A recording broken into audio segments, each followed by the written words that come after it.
O, magpiprito tayo ng isda. O, syempre, sabayan natin ng nilagang okra, nilagang talong, talbos ng kamote. Syempre, gigisa natin yung bawang sibuyas.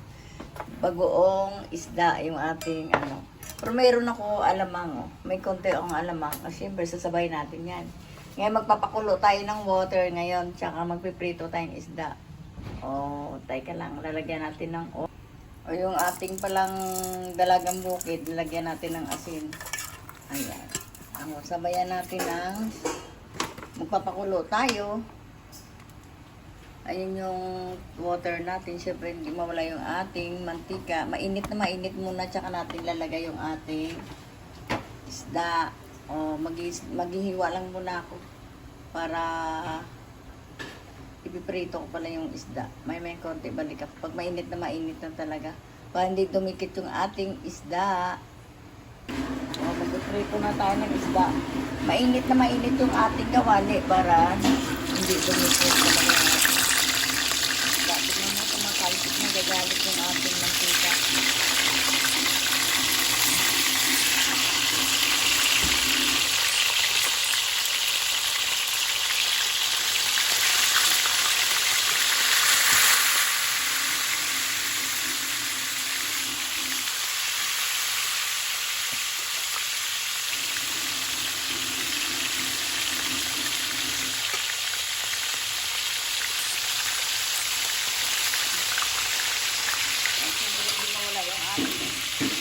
Pakulo, ayan yung ating talong at saka okra, o diba? Ang sarap-sarap ng ating ano. Isa na lang tayo mamaya ng bagoong. Kasi pa natin. Hanguin natin yun mamaya. Tignan mo. Hindi pa na, ayan yung ating at saka yung ating talbos ng kamote. Ito yung ating nilagang okra at saka talong sinanggal ko na. Ganyan ko na para mawala yung ating sabaw. Antayin na natin. Binaliktad ko na yung dalagang bukid natin. Luto na yung ating dalagang bukid. Gusto ko dito tostado yung parang pag kinain mo ito. Kasi makinig kasi ito yung dalagang bukid. Balikan natin yung ano. At tignan yung aking gulay.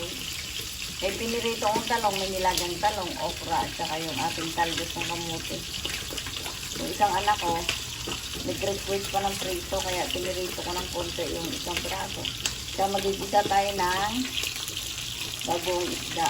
O, diba? Sarap-sarap. Sabay natin dito. Sa ating prito. Antayin na natin. Naluluto na yan. Okay na yung ating isda. Oh my God. Ayan. Yung kulang na lang dito bagoong isda. Ayan. Nagigisa pa lang ako ng bagoong. Ang sarap ng ating ulam. Piniritong isda. With matching bagoong mamaya. O, magigisa tayo ng bagoong. Sausawan natin sa ating alamang. Siyempre, hindi mawala yung ating bawang. Ang nilalagay ko rito sa ating ano, kahit mahal yung kamatis, maglalagay pa rin tayo ng kamatis. Hindi kasi masarap pagka walang kamatis. Okay na. Tapos ang ating sibuyas.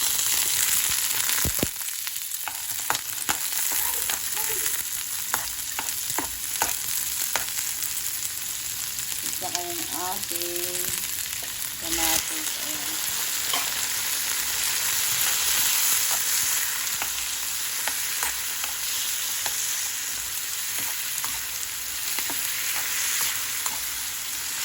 Ako hindi ko yung durog na durog yung kamatis, hindi ko ginagaya kasi nga kusa sa malulusak pag yung ating bagoong nilagay.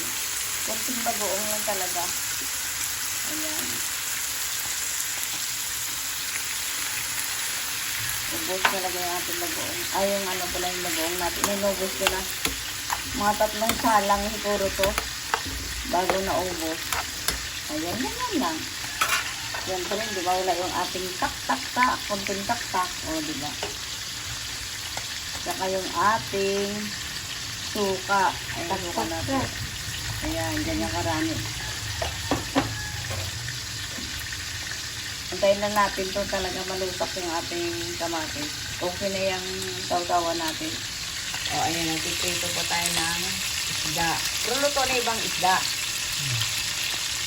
Ano ba? Okay na yung ating bagong isda. Oh, with matching gulay. Ayan, nalagay na natin sa bowl yung ating bagoong. Para kainan na tayo. Eh, din kain na tayo. Pero may pinirito pa ako. Piniritong isda. Kasi kulang pa yan. Nakain mo na yung aking mahal kong asawa. Unahin siyempre yun.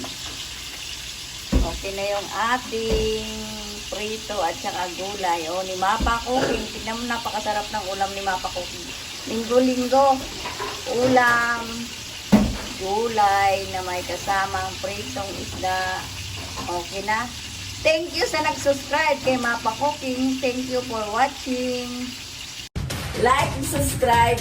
Thank you for watching.